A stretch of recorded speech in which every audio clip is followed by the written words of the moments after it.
আওয়ামী লীগের চরিত্রটাই হলো এরকম, এর যে একটু ভালোবাসে তার সে হত্যা করে। শহীদ প্রেসিডেন্ট জিয়াউর রহমান শেখ হাসিনাকে দেশে আসার অনুমতি দিছিলেন, সুযোগ দিছিলেন এবং বলছে থাক সবাই রাজনীতি করুক। আসার 1 মাসের মধ্যে জিয়াউর রহমান শহীদ হয়ে গেছে, 13 দিনের মধ্যে।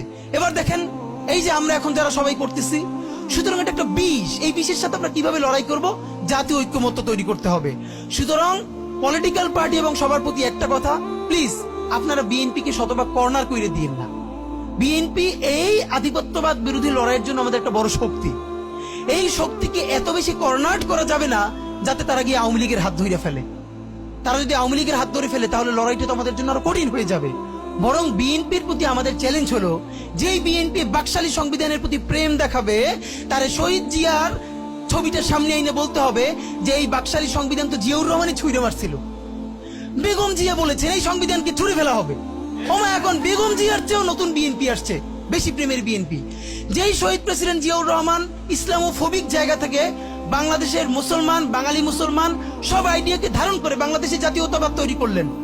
এখন একটা নতুন বিএনপি গজাচ্ছে, কেউ চেষ্টা করতেছে পুরো বিএনপিটাকে একটা ইসলামোফোবিক বিএনপি করা। এ কি ভাই, ইসলামোফোবিক বিএনপি সে কোথায় যাবে? সে কি দিল্লি যাইতে চায়? আমরা আমাদের প্রথম চ্যালেঞ্জ হলো স্বাধীনতা সার্বভৌমত্ব রক্ষার স্বার্থে এই বিএনপিকে শহীদ জিয়ার কাছেই রাখতে হবে, এই বিএনপিকে বেগম জিয়ার কাছেই রাখতে হবে। নাম্বার 2, আমাদের সামনের নির্বাচনে ম্যান্ডেট কি হবে এইটা সুস্পষ্ট। জুলাই সনদের ভিত্তিতে যদি নির্বাচন না হয়, এই নির্বাচন আপনারা চাইলে করেন, আমরা কেউ ভোট দিতে যাব না।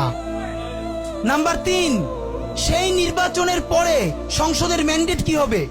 সংসদে জুলাইয়ের বর্তমান সনদে যেটা স্বাক্ষরিত হবে সবার ঐক্যমত্যের ভিত্তিতে, এটা নির্বাচনের আগে মানে সংবিধান সংশোধন করা ছাড়াই অধ্যাদেশের বলে বলে যেটা করা সম্ভব সেটা আগেই করে ফেলতে হবে এবং তাকে দিয়ে নির্বাচন করাইতে হবে। এবং আমাদের বিএনপির বন্ধুরা বলছেন 2 বছর সময় নিয়ে তারা সংসদে এইগুলো পাশ করাবেন। 2 বছর চলবে না, সর্বোচ্চ সময় 6 মাস। সংসদের প্রথম 6 মাসের মধ্যে জুলাই সনদের সমস্ত কথাগুলো সংবিধান ইনকর্পোরেট করতে হবে। যদি পারেন নতুন সংবিধান করতে হবে, নতুন সংবিধান করতে না পারলে এইটার মধ্যে ইনকর্পোরেট করতে হবে। রাজনৈতিক বিভাজনের ফাঁকে একমাত্র সমস্ত সুবিধা নেবে ফ্যাসিবাদ, ফ্যাসিবাদের শক্তি এবং আওয়ামী লীগ।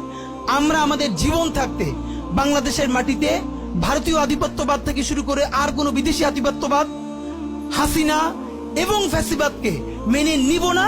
এবং আমরা যদি শহীদ হয়ে যাই, আমাদের সন্তানেরা লড়বে, তার সন্তানেরা লড়বে। কিয়ামত পর্যন্ত বাংলাদেশ নামক জমিন যতদিন বেঁচে থাকবে ততদিন পর্যন্ত আজাদির সন্তানেরা লড়াই করবেই করবে। ইনকিলাব জিন্দাবাদ।